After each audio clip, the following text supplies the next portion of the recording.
ईव्हीला मोठं प्रोत्साहन देण्यासाठी पंतप्रधान मोदींनी अहमदाबादमध्ये सुझुकीचे पहिले जागतिक बॅटरी इलेक्ट्रिक वाहन ई-विटारा लॉन्च केलंय।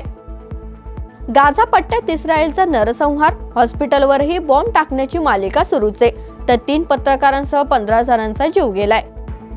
अमेरिकेचे राष्ट्राध्यक्ष डोनाल्ड ट्रम्प यांनी चीनवर 200% कर लादण्याची धमकी दिली आहे, तर चीनने अमेरिकेला पुरेसे मॅग्नेट पुरवले नाही तर त्यांच्या आयातीवर मोठे कर लादले जाऊ शकतात, असं डोनाल्ड ट्रम्प यांनी म्हटलंय। जगातील सर्वात शक्तिशाली रॉकेटची 10वी चाचणी पुढे ढकलली, तर खराब हवामानामुळे प्रक्षेपण दुसऱ्यांदा लांबलं असून मागील 3 चाचण्याही अयशस्वी आहेत। उद्यापासून भारतावर अतिरिक्त कर लादण्याची तयारी अमेरिकेने केली आहे, तर अधिकृत सूचनाही जारी केली आहे। गाझा रुग्णालयात पत्रकारांच्या मृत्यूबद्दल नेतन्याहू यांनी दिलगिरी व्यक्त केली आहे, तर जागतिक नेत्यांनी इस्रायलचा निषेध केलाय।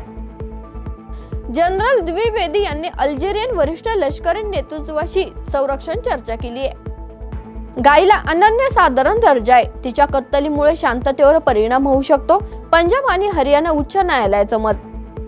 बिहार सरकार उद्योगासाठी मोफत जमीन देणार, 40 कोटी रुपयांपर्यंतच्या व्याजावर सबसिडी आणि 14 वर्षांसाठी राज्य जीएसटी माफ। जम्मूच्या डोडा आणि किश्तवाड मध्ये ढगफुटी, अनेक घरं वाहून गेल्यानं मदत आणि बचाव कार्य सुरू।